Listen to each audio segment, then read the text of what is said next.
Wel, mae gen i gyfaddefiad i'w wneud. Dwi'n ddigon hen i fod yn un o'r heini sy'n dal i feddwl fod solffa yn haws na henodiant. Ac ar ôl blynyddoedd o gael ei hanwybyddu, mae'n bosib bod yr hen grefft yn cael adfywiad. Ond beth sydd awnelo hyn ar Steddfod, meddach chi? Wel, ym mlwyddyn Prifwyl Môn, mae'r Eisteddfod wedi bod yn hybu cynllun dysgu cerddoriaeth yn ysgolion yr Ynys.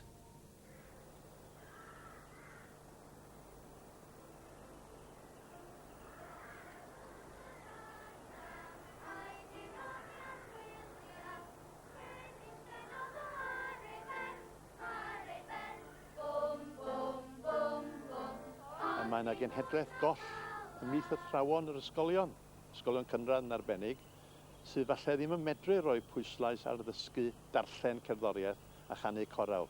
Felly teimlo roedd y Steddfod a galla'r diffyg yma effeithio ar nifer y corau yng Nghymru ac ar ddarllenwyr o fewn y corau yma.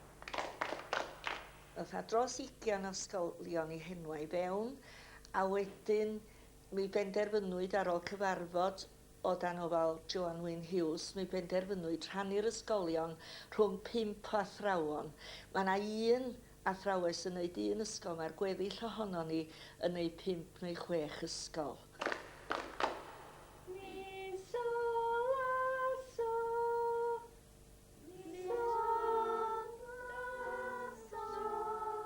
Da ni'n dechrau efo dipyn o rhythm, clapio a wneud iddyn nhw wrando. A maen nhw'n dysgu enwau rhythmig hefyd, i ni gael gwybod faint sydd wedi gwerth nodau. A wedyn, da ni'n symud i'r traw efo canu fynyg i lawr ac yn defnyddio arwyddion llaw i wneud hynny. A maen nhw'n cael dipyn o hwyl wrth wneud hynny, da ni'n dysgu. Mae gennym ni arwydd i bob nodyn o'r solffa. Da ni'n dechrau efo dim ond 2 nodyn y lle. So, mi ddechrau. A wedyn maen nhw'n dysgu can sydd efo'r so a mi yn y gan. Da ni'n canu'r gan, a maen nhw'n dechrau arwyddo efo'r gan, efo fi wedyn. A maen nhw'n wedi deall na so a mi ydy'r 2 nodyn yna.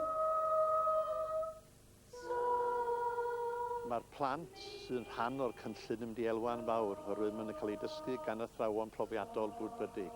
Nid yn unig y plant, da ni'n gobeithio hefyd y bod y math o hyfforddiant da ni'n rhoi drwy'r prosiect yn dylanwadu ar y thrawon sydd yn yr ysgolion rheini. Do, mi, do.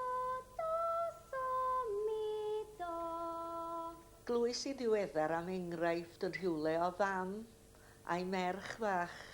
Y ferch yn dysgu solffa a'r fam wedi colli allan achos mi roi na gyfnod, swy'n dweud, cyfnod o 10 mlynedd ar 20 os nad mwy nad oedd solffa ddim yn cael ei ddysgu.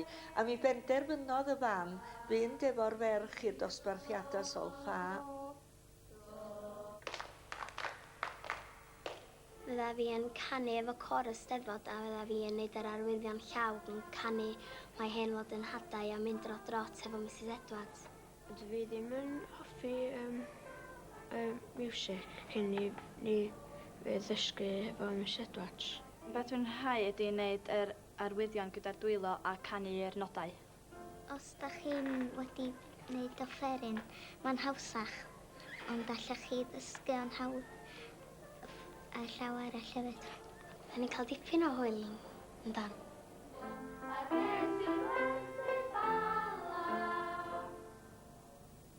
Eisteddfod yn hybu solffa ac roedd rhywfaint o ffrwyth y gwaith hwnnw i weld ar y maes yn y pagoda heddiw.